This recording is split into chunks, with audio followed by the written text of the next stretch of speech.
په ننګرهار کې امنیتي ځواکونو هغه شپږ تنه د نشي توکو سره یو ځای نیولي دي چې غوښتل پاکستان ته انتقال کړي. د ننګرهار امنیه قوماندانۍ مسؤلین وایي د نیول شوو کسانو 15 تنه د دغه ولایت په دوربابا ولسوالۍ کې د عبدالله بن زبیر سرحدي لیوا مسؤلین نیولي دي چې غوښتل 6 کیلو چرس پاکستان ته په قاچاقي ډول انتقال کړي.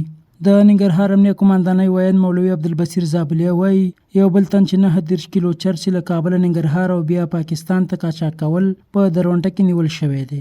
په ننګرهار کې امنیتي منصوبینو 6 تنه د 115 کیلو چرس سره یو ځای نیولي دي.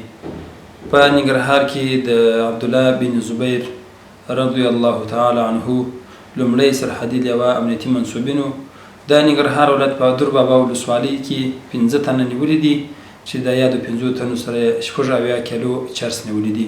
نیول شو کسانو په خپل جرمونو اعتراف کړی دی او وايي غوښتل دغه چرس پاکستان ته انتقال کړي چې د امنیتي مسؤلینو لخوا ونیول شو او دم غړي د ننګرهار امنیه قوماندانۍ کې تر پښتون او ګرویګنو لاندې دي. د درې شپاکټه د کابل نن راوړل د ډرونټي چک پوینټ مجاهدینو ونیول. موږ دا چرس د دوربابا نه وړل پاکستان طرف ته چې دوربابا سره حق د زری خور کې ونیول شو د مجاهدینو. د ننګرهار امنیه قوماندانۍ وړاندې وایي نیول شوي کسان به د څېړنو او دوسیه بشپړېدو وروسته عدلي او قضایي ارګانونو ته وسپارل شي او قانون به پرې پلی شي.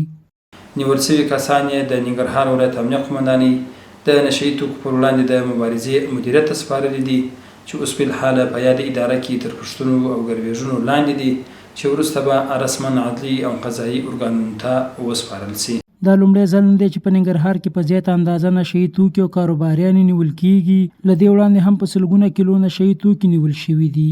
امنیتي مسؤلین وایي په دغه ولایت کې به هیڅ چاته د نشهیي توکو د کاروبار او قاچاق اجازه ورنه کړي او که څوک هڅه وکړي د قانوني چلند سره به مخ شي.